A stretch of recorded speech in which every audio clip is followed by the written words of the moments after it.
Blizzard, let's chat! What's up guys, Crowan here, bringing you a new episode of Blizzard Let's Chat, where we do PvP discussion and I take questions from you guys and answer them. In today's episode, we're going to talk about the 5.3 changes, which we will say, just straight off the bat, is a good thing. They are a good thing, and everyone has been moaning and crying about them, just are mad, right? As long as Blizzard don't fuck up, which I know they do a lot, but this, you know, from what they've said they're going to do so far, it's in good hands, right? Just, you know, this new PvP guy, yeah, fucking Ghostcrawler's got a dick up his ass, and he fucks up any changes this guy's made. If you look, he said, like, this is what we want to do. This new PvP guy's like, right, this is what we want to do for this part, and this is what we're going to do. And then Ghostcrawler's like, we're going to just chop your dick off there, because that's not fucking happening. Bust Mages, 10% more damage on everything. Fuck it, we'll just make them hit 7k. 70k instant ice lances. I know, that's fucking retarded, but that's what the fucking Ghostcrawler does. Off topic that was, sorry. Right. 5.3 changes. Basically what they've done, they took the current system and said, fuck it, we're not having that anymore, right?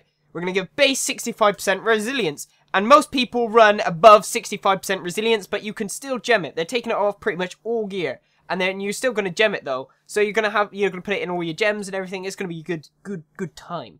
Alright, so after they've done that change, so you know, you gem resilience as a choice rather than, you know, having it mandatory. And you should be able to get quite a lot of resilience. You should be able to get around about 70%, roughly, unless they change the scaling drastically. But I think it'll be around about there. So, you know, you'll be able to get all this more, you know, choice and resilience. But all of your gear will have PvP power on it. Every piece will have quite a bit of PvP power on it in replace of resilience. So you're going to do more damage unless they tone the scaling down. So I'm going to expect somewhere around like 50%, and if you want to stack it, you'll be able to get like 60%. Let's just guess about that. Either way, you know, it's going to mean that PvE players will be able to join, and people say, oh yeah, but you'll be able to just gem full PvP power in the PvE gear, and I was like, well no, because, you know, they're going to be reduced on the ever stats, because they get their stuff nerfed down, so they're going to have like shitty stats on there, like, that they don't need, and it's going to basically balance it, throw out the balance, because we're going to have PvP power, and they'll have int. And int is never going to be as much as PvP power. And that's what you need to remember. You'll just, like, you'll do, basically, like, they'll have, like, oh, I'll do an extra 100 damage on my hits because of spell power. And you'll be like, I do an extra 5%, which is the equivalent of 400 damage. So screw you. So you don't have to worry too much, except that PvE gear will be kind of viable in BGs. That, you know, in BGs. Honor gear will beat them pretty much every time. Maybe, you know, some, like, a legendary weapon might actually be able to beat honor gear stuff, but that's not too big a problem. Seems like, you know, you've got obviously the upgrade of that, and then you know, elite gear above that again, so you're gonna have like what would be, you know, tyrannical and tyrannical elite, so you're not got too much to worry about if you was panicking about that. Not really got anything to worry about with that. And I don't know, it just, you know, they're still gonna have the enchants as well as the gems, so I forgot to say that, but as far as I can see, it's just going to be more people who are going to want a PvP, even if it's just casually, they're just coming to do some grinding of honor or whatever, and maybe that'll happen. Maybe the queues will be faster, maybe your response time into WoW and playing will be faster, and even if it's just that, that's a good thing. And maybe, like, let's just say you do arena, and, like, they chucked in loads of crap people, and obviously, you know, because they're new and they don't play, and they just do it from PvE, you know, they're obviously, but oh, you know, I'll play. So there's some more people coming in, so then they'll play, and then you'll beat them, and then you'll go up higher rating. So all of the ratings should move up a little bit, and that'll mean at the higher ratings, there'll be more people up there. And, you know, even if you're just looking at those higher people will get faster queue times, you're going to be, that's just something you've got to admire. Like, everyone's going to get faster queue times, and that's going to be so cool.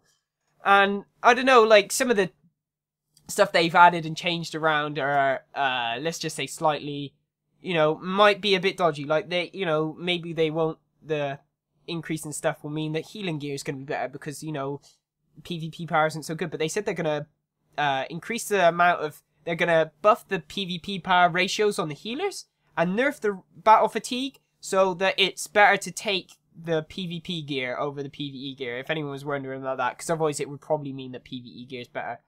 Or at least competitive, at least, so you could just switch from one to the other if you wanted to. So that's sorted out straight away. And I don't know, I just can't see anything they've done wrong here. The one thing I'd like to see is them say, we're going to give you some rewards for getting the elite gear, so you just look better. You just flat out, you know, they make the gear look better. And that would be really, really nice. Like, maybe too nice of them, because they just, you know, they never do anything that nice. You know, very rarely. I don't know. I can't really say anything other than just praise them for it. Like, these are good changes. They might not go through, but the plan is they will, and that's what is the important thing here. They might go through, and you've got to admire them for that.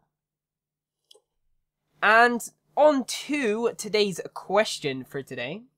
Oh yeah, also if you have any comments about that, feel free to leave them in the comment section below. I will get back to you, or I may even do another Blizz Let's Chat about it. So you've been told now, you've not got any excuse. Don't forget, I would say it now, if you have a good question for Blizz Let's Chat, there's a high chance you can get into it.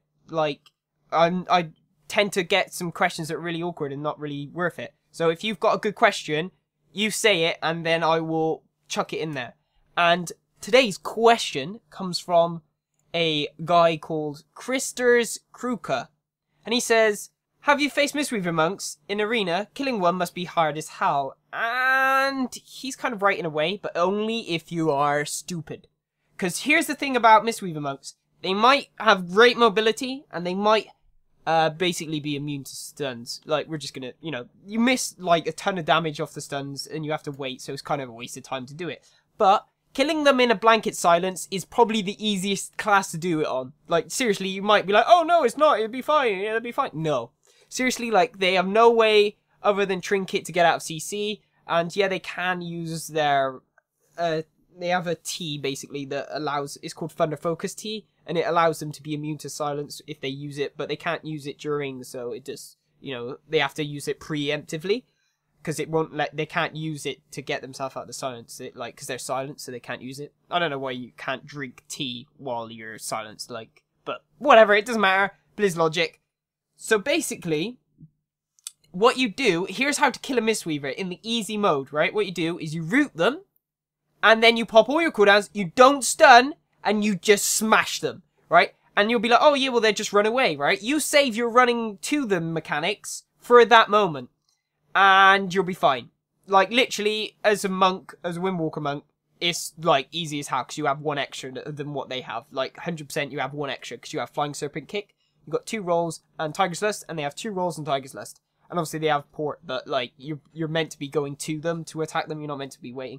Also, another thing about Mistweaver monks is that they haven't got any way other than out of CC other than Trinkets, so you can pretty much just CC the crap out of them and kill their partners, and they ain't got anything they can do. You know, like, playing as a Mistweaver monk, my recommendations for you, if you are playing a Mistweaver monk and you haven't got a comp yet, I'd say take a Shadow Priest and a Ret Paladin, and you play. Because Mistweaver monks do the best healing, like, best healing out of all healers, best burst healing. You will never watch someone die while you are not CC'd, and Ret Paladins and Shadow Priest can get you out of CC, and they're also pretty good at off healing. Rets have really good burst, and Shadow Priests have pretty decent CC, and you have decent CC, and you also have extra damage. Shadow Priests are also pretty good at burst, and that comp is meant, as far as I can see, has very few weaknesses, and I'd recommend you trying that.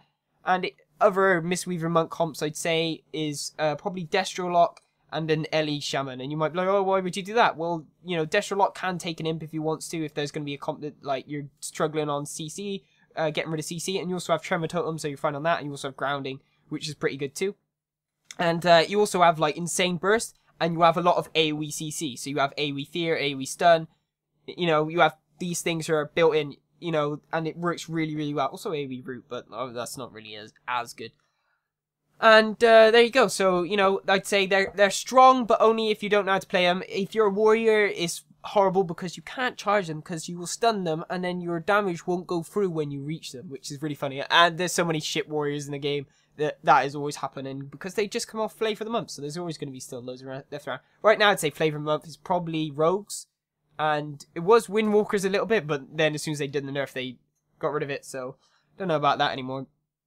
And I'd also say DKs and Hunters are pretty strong. Like, Hunters have been, you know, there for a while, but, like, they're still really good right now. Especially with Power Shot hitting for, like, 150k pretty easily with cooldowns up. Which is mad!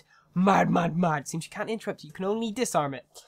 And I think I'm going to leave you there, guys. Don't forget, come up with a question, put it in the comment section below. Because I'm sick and tired of having to read through questions that are shit. I want, you know, it's not hard to write a question, and I really appreciate it if you just write a question. Otherwise, I might have to start writing my own, or just coming up with my own, and that's just boring.